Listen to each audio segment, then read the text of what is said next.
not to mention English. This is a personal struggle of mine. Completely forget about the term Friuli on its own.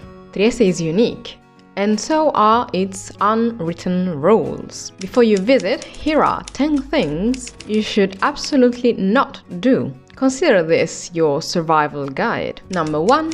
Don't trust the weather forecast. This applies mainly when it comes to the wind Bora, but also for swimming and other activities. And even if the forecast may say it's gonna rain, if Bora is coming your way, it will clean the sky in no time. And if you're visiting during the colder months, consider that whenever Bora is blowing, the temperatures that you will perceive are completely different from the ones shown on the weather forecast. Number 2 is also related to Bora, because you should not wear a skirt, especially a wide one, or a hat, or any kind of clothing that doesn't close completely, because on a windy day that will turn into a nightmare.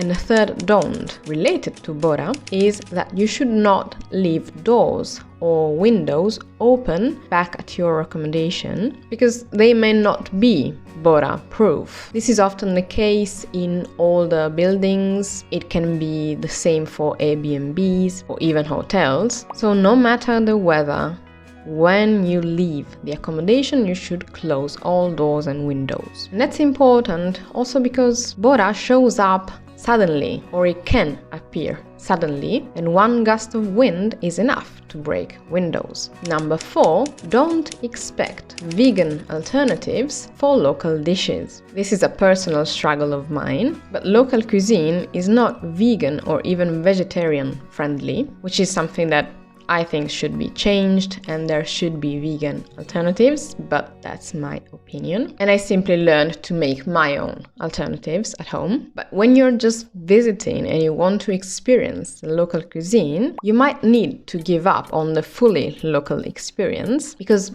see, for example, the Osmica, which is a kind of institution in Trieste, but it's a place you would like to visit and that hardly ever offers vegan or vegetarian options. You might end up drinking wine and that's all you can have. Or see, for example, last time I went there, I was looking for gnocchi, homemade gnocchi with, I don't know, truffle, pumpkin, or even tomato, but the struggle was to find a place that wouldn't use butter, or sometimes they use eggs in gnocchi, which are not needed really. But I was looking for a place in the karst, so on the hills surrounding Trieste, and I couldn't find anything, at least not online. Maybe I could have gone to one of these places and hoped for the best, but I didn't have enough time to just risk it, so I had to give up. In the city center though, there are some options, and it might be easier to eat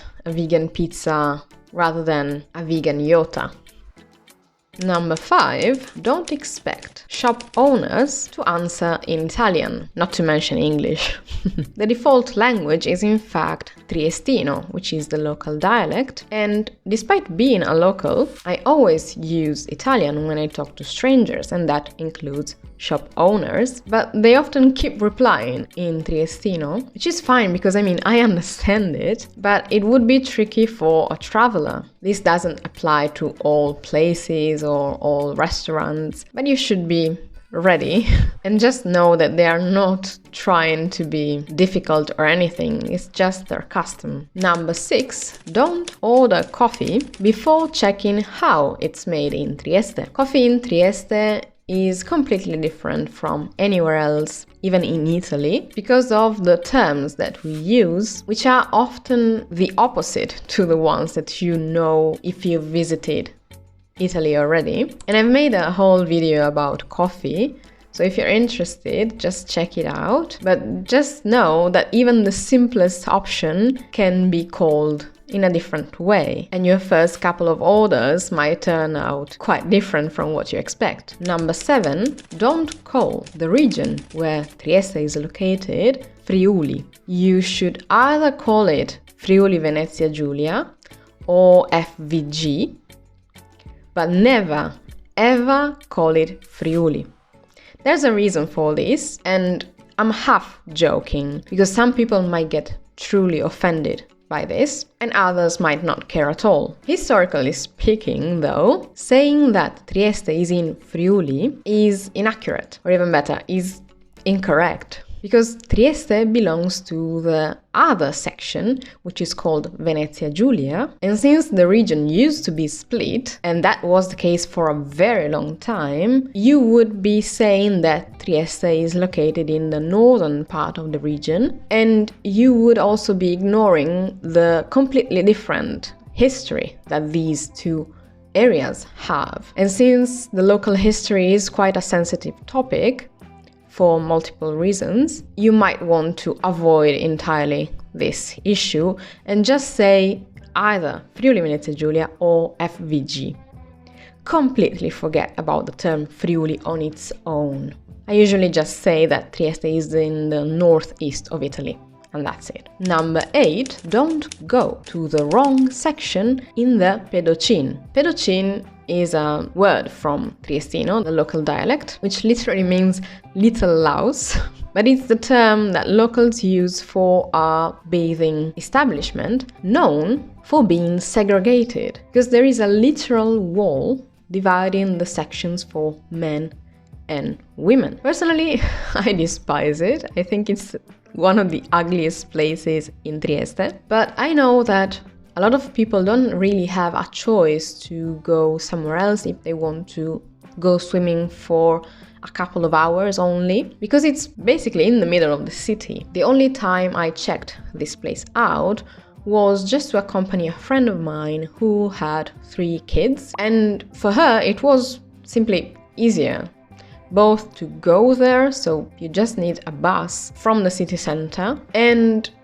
you pay €1 for the entrance, and you know that you have facilities, you are safe, and it's probably the best solution if, again, you really have a few hours only and you have children. But that's also why I would say it's not really for tourists, because once you are visiting Trieste, and maybe it's your first time there, you probably have limited time, but Barcola, which is my option for swimming, is already on your to-do list because it's right in between Trieste and the Miramare Castle area, so you can visit the park and the castle and go swimming as well. You might have it already on your to-do list, so at this point you're not wasting time, and it doesn't really make sense for you to visit an uglier place for which you also have to pay, even though it's very little, and it's teeny tiny, so there's not much room for people to be comfortable, and even the area where you can swim is teeny tiny. So I would not suggest you go there unless you really want to see what's this thing and it's so odd. You know, it's just a segregated area. Number 9, don't forget to use the handbrake uphill. Now, I don't drive, but I know for a fact that this is a problem if you forget to use it, because I don't know if you know about this, but Trieste is full of climbs and descents, which are not shown on Google Maps normally, and it might surprise you. Downtown is mostly flat, except for San Giusto, which is a hill right in the heart of the city, and it's a place that you might want to visit, so in that case you will see what I mean. But those climbs are no joke, and you should pay special attention if you are driving. Side note, forget about cycling in Trieste. Number 10, don't cross the border without your ID. You might think this is obvious, but not really, because unless you are traveling by car and that day you mean to cross the border, you might go hiking, for instance, on the Karst and just end up crossing the border with Slovenia while on your hike, because it's not visible. I mean, there are multilingual signs all around the area, so you might not even notice once the language switches, so the order of the words switches and you see Slovenian on top, and that's when you cross the border, but you might not even notice it at first. And you want to have your ID, any kind of document that you brought, a passport or something, just to be safe. Now that you know about the 10 things you should not do while visiting Trieste, I highly recommend you check out my video about the top literary cafes in Trieste. Don't forget to hit the notification bell so you won't miss my upcoming videos. Thank you so much for watching, and I will see you in the next one.